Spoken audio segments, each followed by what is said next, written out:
अजं निर्विकल्पं निराकारमेकं निरानन्दमद्वैतमानन्दपूर्णं परं निर्गुणं निर्विशेषं निरीहं परं ब्रह्मरूपं गणेशं भजामि, परं ब्रह्मरूपं गणेशं नमामि। आनंद कंद सच्चिदानंद स्वरूप भगवान श्री गणेश जो पंचदेव हैं, उसमें हमारे ग्रंथों में कहा गया है, विद्वानों ने बताया है कि पंचदेव में कोई भेद नहीं है। कौन कौन से हैं पंचदेव? पंचदेव की उपासना चाहे आप गणेश की उपासना कीजिए, दुर्गा जी की, शिव जी की, विष्णु की और भगवान सूर्य की। तो ये देखिए इन पंचदेवों की कृपा हमारे ऊपर हुई। सबसे पहले हमने दुर्गा देवी भगवान शिव का एक शिव पुराण तैयार हुआ। शिव पुराण के बाद में शिव हो गए, इसके बाद देवी भागवत पुराण दुर्गा जी हो गई और विष्णु पुराण भी आपके सामने प्रस्तुत कर दिया है। तो इस प्रकार से ये 3 और ये चौथा गणेश पुराण, अब 5वां रह गया सूर्य पुराण। तो आगामी यदि भगवती की कृपा नर्मदा जी की हुई और आप सब लोगों का सहयोग शुभकामनाएं रही तो आपको आगे के हम सूर्य पुराण और अथवा अन्य पुराण भी सुनाते जाएंगे। सुनिए भगवान गणेश पुराण के अंतर्गत भगवान की लीलाएं। और हमने अभी भगवान के गणेश के 4 युगों में 4 उनके अवतार हुए हैं। तो हमने अभी एक अवतार की चर्चा की, त्रेता युग में भगवान का मयूरेश्वर अवतार हुआ। मयूर पर बैठ करके भगवान आए और इस मयूरेश्वर का अवतार भी क्या हुआ? बिना कारण के भाई अवतार होता नहीं है। जब तक राक्षस कोई उत्पात नाश कर दे, कोई जब सारे देश में अनाचार, अत्याचार, पापाचार न फैल जाए, तब तक भगवान ने खुद कहा है कि धरती पर पापाचार जभी होता है, अर्जुन मेरा अवतार तभी होता है। मेरा अवतार तब होता है कब? कि जब जब हो धर्म की हानि, बालहि अधम असुर अभिमानी, तब तब धरी प्रभु मनुष्य शरीरा। तब तब भगवान यहाँ पैदा होते। अभी देखो हमने कथा सुना रहे थे कि कश्यप ऋषि के यहाँ गणेश जी ने जन्म लिया और वक्रतुंड के नाम से काशी में जाकर कितने राक्षसों का संहार किया। अब हम आपको एक राक्षस, सिंधु नाम का राक्षस, जिसे मारने के लिए इसने ऐसे वरदान प्राप्त किए कि भगवान शिव ने उसे ऐसे वरदान दे दिए कि और किसी से नहीं मर सकता वो। तो उसके लिए भगवान ने मयूरेश्वर का अवतार लिया। अब इसकी कथा कुछ दिन तक चलेगी। अभी हम आपको उस राक्षस के बारे में सुनाते हैं कि उसका जन्म कैसे हुआ। सुनिए। नगर गंडकी का नृपति चक्रपाणि था नाम, सूर्य देव की कृपा से पाया सुख बलधाम। एक चक्रपाणि नाम का राजा था, उसने भगवान सूर्य की बड़ी उपासना की, पति पत्नी दोनों ने, और उससे जो पुत्र प्राप्त हुआ वो आगे जाकर के उसने राक्षसी वृत्ति यानी लोगों को जब परेशान सताना शुरू कर देता आदमी, तो कहा है ना पर पीड़ा सब अगमाई, सबसे बड़ा पाप क्या है दूसरों को पीड़ा देना। इसने जब ये राजा हो गया सिंधु आगे जाकर के, तो इसने कितना पापाचार, अत्याचार, अनाचार किए, तब भगवान को अवतार लेना पड़ा।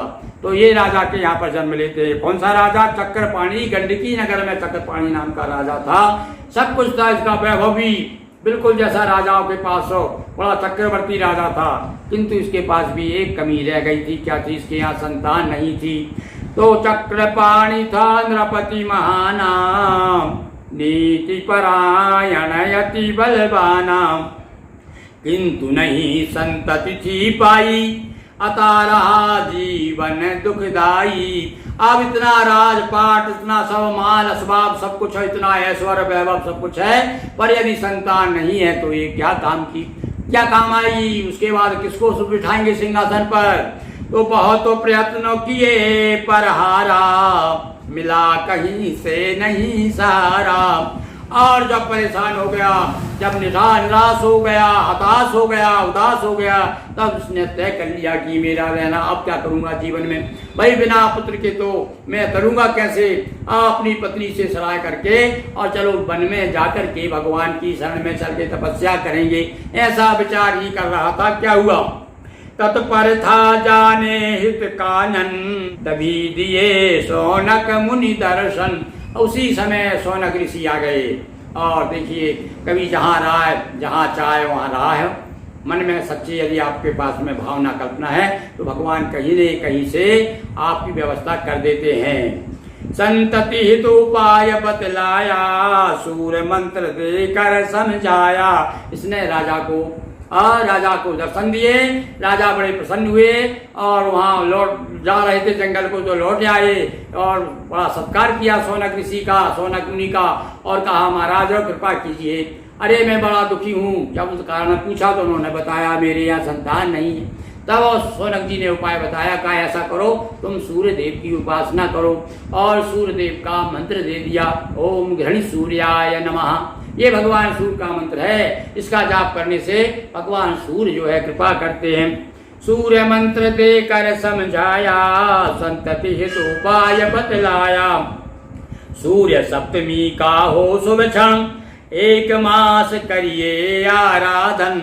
और सप्तमी तिथि जो है सूर्य भगवान की तिथि मानी जाती है। और विशेष रूप से मकर संक्रांति पे जो सप्तमी आती है, मकर संक्रांति यानी माघ के महीने की सप्तमी जो है वो विशेष भगवान सूर्य की मानी जाती है।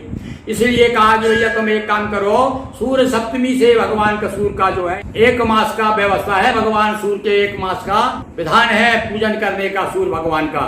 बताया कि सर्वप्रथम गणपति की पूजन, और नांदी श्राद्ध मत मातृका पूजन, गुलाब वेद पाठी ब्राह्मण गण, करवाए शुभ स्वस्ति वाचन।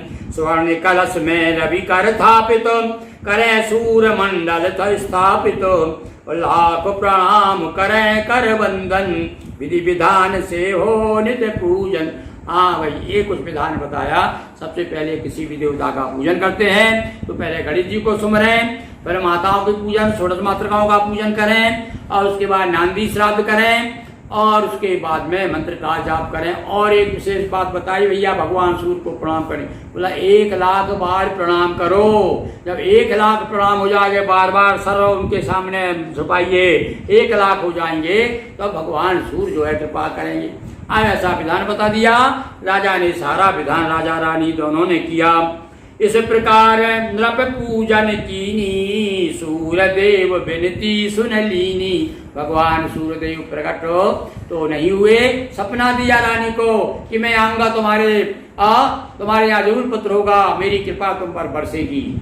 और उन पर कृपा कैसी बरसी कि स्वयं सूर्य जो है राजा के भेष में आ गए। कहीं कहीं में और कहीं तो यथार्थ बात तो यह है कि भगवान सूर्य का तेज जो है राजा में आ गया, और उसके बाद में रानी गर्भवती हुई। अब सूर्य का जब तेज आ गया तो तेज सहन करना बड़ा मुश्किल है। आप सभी जानते हैं कि जटायु का भाई संपाति सूर्य के पास जा रहा था, पंख सब जल गए थे उसके। तो सूर्य की उष्मा तेज था सूर्य का, जब सहन नहीं हुआ, घबरा गई रानी, व्याकुल हो गई पूरी तरह से। तो भागी गई समुद्र किनारे जाकर गर्भ गिराया आई, और वहां जाकर के जब देखा एक बच्चा पैदा हो गया, उस बच्चे को समुद्र ने देखा कि अरे बच्चा हो गया, तो बच्चे को लेकर के समझ गए रानी नहीं छोड़ गई, इसको राजा के पास ले आए। नृप में सूर्य तेज बन आए, रानी धारण गर्भ कराए। असहनीय था गर्भ महाना, अतः पड़ा तब गर्भ गिराना। जा समुद्र तट गर्भ गिराया, सागर तेजस्वी शिशु पाया। समुद्र ने देखा रे तो गर्भ गिरा गई। अब यहाँ पर बड़ा सुंदर बालक हो गया। भेंट किया राजा को आकर, रानी स्वीकारा हर्षाकर। समुद्र ने कहा महाराज ये आपका पुत्र है। रानी छोड़ गई यहाँ पर। तब तो रानी ने भी उसे बड़े प्यार के साथ स्वीकार किया, दूध पिलाया, स्तन मुंह में दिया, और बच्चे को ब्राह्मणों को बुला करके नामकरण संस्कार कराया। बड़ा बच्चों के जन्म का उत्सव मनाया, स्वस्ति वाचन आदि जो भी विधि विधान है जन्म उत्सव का सब कराया। उसका नाम सिंधु रखा गया। धूमधाम से हर्ष मनाया, और ब्राह्मण सिंधु नाम बताया। और ब्राह्मणों ने अपना पंचांग देख करके, नक्षत्र देख करके, किस समय हुआ है, कितनी घड़ी में हुआ है, उसका नाम सिंधु रखा गया।